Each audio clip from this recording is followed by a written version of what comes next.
Assalamualaikum warahmatullahi wabarakatuh. Selamat pagi saudara-saudara sekalian. Kita lanjutkan pembelajarannya. Masih dalam bab 4 transport dan pertukaran zat pada manusia. Kita masuk ke sebagian pertama, yaitu peransir sistem sirkulasi dalam transport dan pertukaran zat. Nah, di sini dilukiskan sebuah skema jaringan pembuluh darah ya, yang terhubung di seluruh tubuh ini, keseluruhan organ tubuh pada manusia. Nah, sebelum masuk ke dalam skema ini, Pak Jul akan membahas mengenai permasalahan 4.3 terlebih dahulu. 1. Jantung manusia memiliki 4 ruang yang terpisah. Itu jelas benar, ya. Itu jelas benar. Secara struktur saya gambar di sini jantung. Nah, SA, SI, BA, BI, sasi babi, serambi kanan, serambi kiri, bilik kanan, bilik kiri. Ya, ada 4 ruang. 2. Pada sistem peredaran darah tertutup, darah dapat keluar dari pembuluh darah. Salah. Jadi sistem peredaran darah itu sebenarnya kan ada 2 ya, sistem peredaran darah tertutup dan sistem peredaran darah terbuka. Manakala sistem peredaran darah tertutup ini ya, berarti darah beredar itu melalui saluran.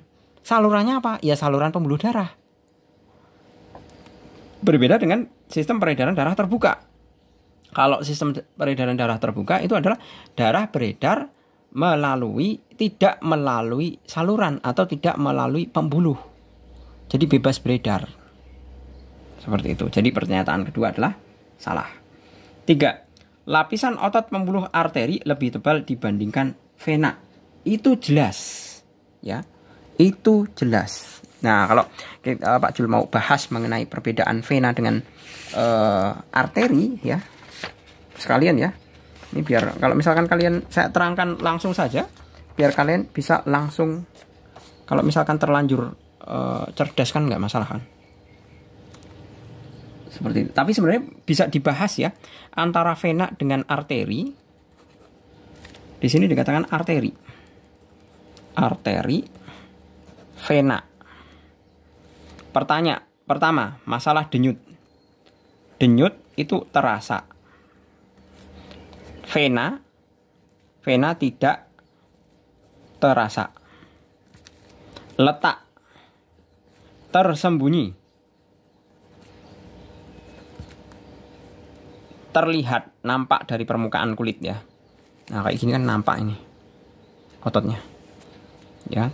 Letaknya tersembunyi. Kalau vena itu nampak atau kelihatan. Arah pembuluh, meninggalkan jantung.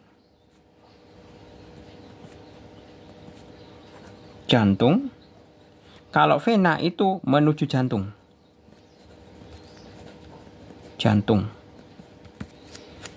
Isi. Kalau arteri jelas kaya oksigen, kaya O2. Kalau vena kaya CO2. Ini kaya O2. Kalau vena kaya CO2. Benar ya. Kemudian jika luka, arteri itu memancar itu tinggal K ya. Kalau ini hanya menetes. Nah, ini beberapa perbedaan. Pembuluhnya tebal. Kalau ini tipis. Seperti itu. Ya, jadi ada berapa indikator ini pembeda antara arteri dan vena? 1, 2, 3, 4, 5, 6. Nah, ada 6 pembeda antara arteri dan vena. Jadi kelihatan sekali kalau kita mau merasakan arteri itu ditekan lebih dalam. Itu mesti ada denyut yang tek tek tek. Nah, tek tek itu pasti seirama dengan denyut jantung kita. Seperti itu. Karena apa? Karena jantung kita kan fungsinya sebagai alat pemompa darah. Dan arteri itu kan berupa aliran darah. Jadi denyutnya pasti sama. Kemudian di sini pertanyaan, lapisan otot pembuluh arteri lebih tebal dibandingkan vena. Itu benar ya. Pembuluh dengan total permukaan terluas adalah kapiler. Pembuluh dengan permukaan terluas kapiler. Itu benar ya. Kapiler itu pembuluhnya kecil. Ya. Kapiler paling kecil. Kapiler itu kecil sekali. Kecil sekali. Kecil sekali, tapi ada tapinya. Tapi jumlahnya banyak. Ya. Jumlahnya banyak. Jadi walaupun kecil, kalau jumlahnya banyak berarti kan menghasilkan luas permukaan yang paling lebar. Nah, contoh case kayak saya hubungkan dengan kimia ya. Kimia dengan masalah kecepatan reaksi. Kecepatan reaksi logikanya gini. Kamu mau buat air teh manis. Kamu mencantumkan gula batu kayak gini, gede-gede kayak gini, 2 biji. Kemudian yang satu lagi dengan gula pasir 1 sendok. 2 sendok gitu deh. Manakah yang lebih cepat bereaksi? Otomatis atau yang lebih cepat melarut? Itu siapa? Yang paling cepat larut itu adalah gula pasir. Karena apa? Karena luas permukaannya lebih lebar. Lebih luas permukaannya lebih lebar akan mengakibatkan kecepatan reaksinya lebih cepat. Ya. Jadi kecepatan reaksinya kan lebih cepat. Kemudian lebih cepat cair dan lebih cepat kita bisa minum. Beda dengan gula batu. Gula batu mau diaduk mungkin ya sekitar 15 menit, 60 menit mungkin baru melarut gitu loh. Nah, ini kaitannya dengan luas penampang. Jadi kelihatan kalau gula batu itu kan bongkahan ya, bongkahan kecil gitu ya. Kalau ini kan bentuknya kayak serbuk. Jadi antara bongkahan dengan serbuk itu lebih luas penampangnya, itu lebih luas yang serbuk. Begitu juga kapiler dibandingkan dengan arteri maupun vena, itu luas penampangnya itu lebih luas kapiler. Karena apa? Karena dia kecil sekali tapi jumlahnya banyak. Itu alasannya.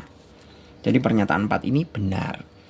5. Sel darah merah berfungsi mengangkut zat makanan. Itu sudah barang. Sel darah merah itu berfungsi untuk mengangkut zat makanan. Itu salah.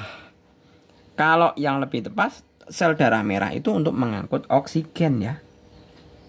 Kalau zat makanan itu diangkut oleh zat makanan, itu yang mengangkut adalah plasma darah.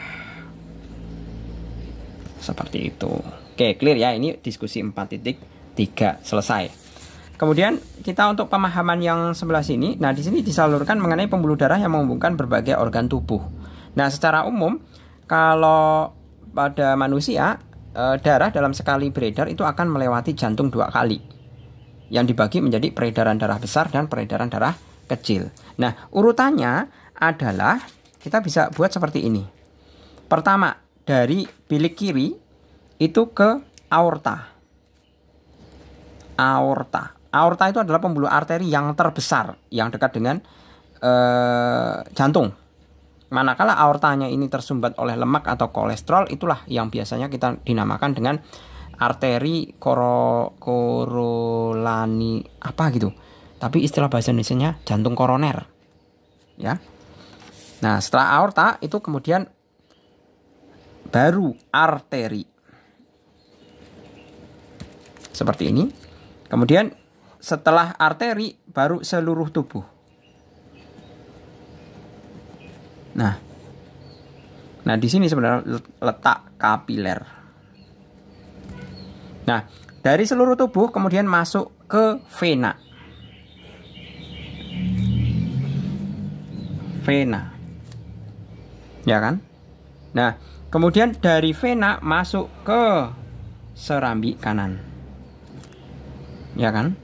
Ini saya identifikasi di sini. Dari serambi kanan kemudian masuk ke bilik kanan. Bilik kanan masuk ke arteri pulmonalis. Arteri pulmonalis. Nah, di mana arteri pulmonalis ini jangan kacau. Kalau arteri memang isinya darah bersih, kayak oksigen. Tapi kalau arteri pulmonalis yang berarah meninggalkan jantung ya, sebenarnya menuju paru-paru maksud saya. Menuju paru-paru ini isinya darah kotor atau kayak CO2. Nah, ini baru ke paru-paru. Nah, dari paru-paru masuk ke vena. Vena sama pulmonalis. Pulmonalis. Seperti ini. Dari vena pulmonalis itu masuk ke serambi kiri. Nah, kemudian ini saya kasih arah ke bawah. Nah, seperti itu. Dari sini kita bisa identifikasi bahwa yang di bagian sini, yang atas ya, itu adalah peredaran darah kecil. Darah kecil. Nah, kalau yang di bagian bawahnya ini adalah peredaran darah besar. Kan kelihatan, sekali beredar, darah itu melewati jantung 2 kali. Ya kan? Kita lihat ini polanya. Nih. Masuk sini 1. Ke paru-paru, jantung lagi 2, beredar lagi, dan seterusnya. Gitu ya, saya rasa cukup, semoga bermanfaat. Terima kasih, selamat pagi. Assalamualaikum warahmatullahi wabarakatuh.